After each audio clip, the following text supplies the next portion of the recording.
On the northwest coast of France lies Carac, a small town of roughly 4,000 people and a near equal number of monolithic stone structures dating back to sometime between the 5th and 3rd centuries BCE.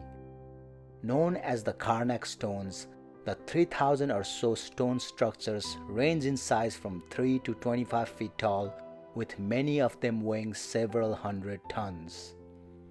The stones are arranged in several different fashions, some freestanding, others as individual and collective tombs, and many in alignments and cairns.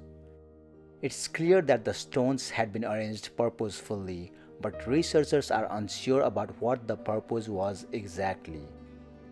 For a long time, locals believed the stones were magical, while early scholars believed that the stones may have been examples of Celtic temples or perhaps Druidic assembly points.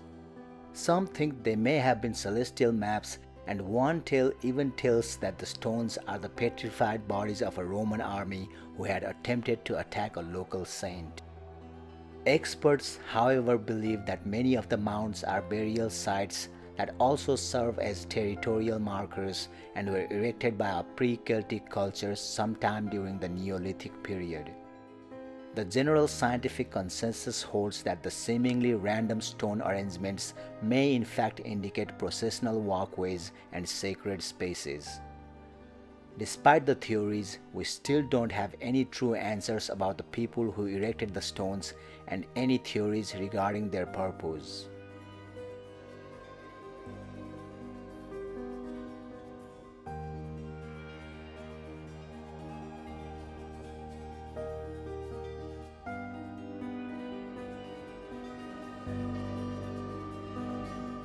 William Kidd, more commonly known as Captain Kidd, was an infamous Scottish privateer who sailed the seas in the late 1600s. He was commissioned to arrest pirates by the British government but was ultimately hanged for piracy himself in 1701.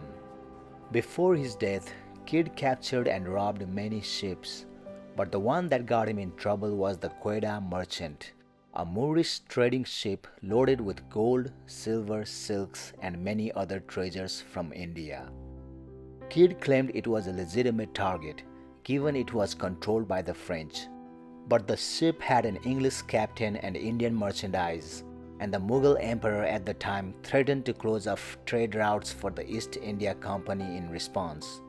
When Kidd discovered he'd been branded a pirate, he abandoned the ship and went on a run, but was finally captured in 1699. During his trial, Kidd wrote a letter claiming he looted around 100,000 British pounds and buried it somewhere, offering to trade the location for his life. However, during the trial it was estimated that the takings from all his looting likely totaled closer to 400,000 pounds. To his dying breath, Kidd argued he was a legitimate privateer who had only ever robbed targets approved by the crown. He was eventually hung and his body was displayed in an iron cage over the river Thames. To this day, none of Kidd's treasure has ever been recovered and likely never will be.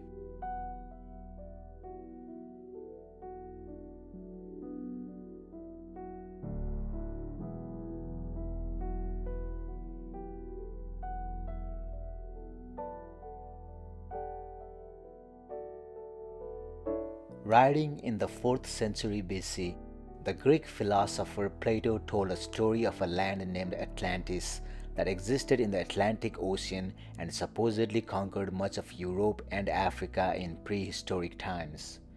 In the story, the prehistoric Athenians strike back against Atlantis in a conflict that ends with Atlantis vanishing beneath the waves.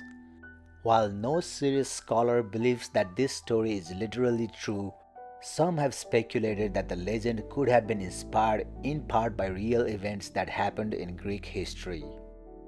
One possibility is that the Minoan civilization, which flourished on the island of Crete until about 1400 BC, could have inspired the story of Atlantis.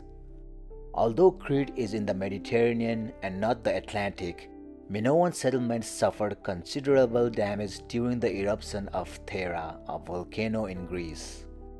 Additionally, archaeologists found that the Minoans were eventually overcome or forced to join with a group of people called the Mycenaeans, who were based on mainland Greece.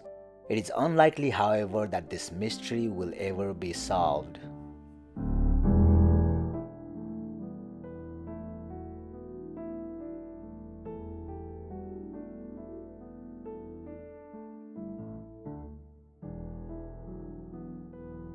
In 1998, some housing developers in Miami, Florida broke ground on what was supposed to be a new condo complex. As they started digging deep down into the ground, they found something fascinating: a circle of 24 large holes filled with heavy limestone tablets. The archaeologists were immediately called in, who soon uncovered an entire setup. The stones were placed in a perfect circle that had a 38-foot diameter. The area was also covered in long buried artifacts like animal bones, shark teeth, and even primitive axe heads made from basalt rocks. When the objects were carbon dated, they estimated the Miami Circle to be roughly 2000 years old. Beyond that, there isn't much known about the circle itself or why it was put there. Archaeologists believe the stones were placed by a group of people known as the Tequista. This mysterious tribe survived as late as the early 18th century, but they were a mystery to many even then. In the 1500s, Spanish explorers came across them and described Tequista as bloodthirsty, hostile, and nomadic. Researchers are still digging up finds and studying artifacts from the site to this day, and maybe one day they hope more will be unearthed about who the Tequista were and what they were up to with the giant circle.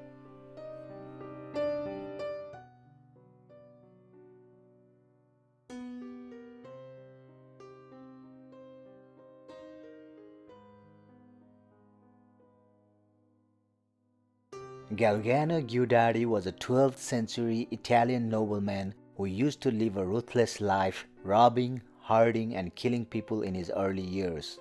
But at some point, he became tired of the bloodshed and supposedly had a vision of the Archangel Michael, who told him to forego fighting and find God.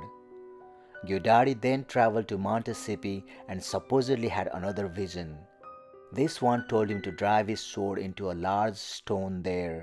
The act would not only rob Galgano of his murderous weapon, but it would also supposedly prove the power of believing in God. Not one to question these visions, Giudice did just that, and to his surprise, the sword slid right in. Ever since, the sword has stayed there, and locals have even built a sacred chapel around the site. Modern archaeologists have since examined the stone and looked deep into the rock with ground-penetrating radar to see if the sword is in fact buried deep inside. Amazingly, it's been confirmed that it's not just a hilt placed up on the outside or a fake sword for show. It's a real sword from the 12th century left inside this supposedly impenetrable stone. Archaeologists and historians have no clue how the sword could have gotten in there, and the mystery has made everyone look on in amazement and confusion 8 centuries later.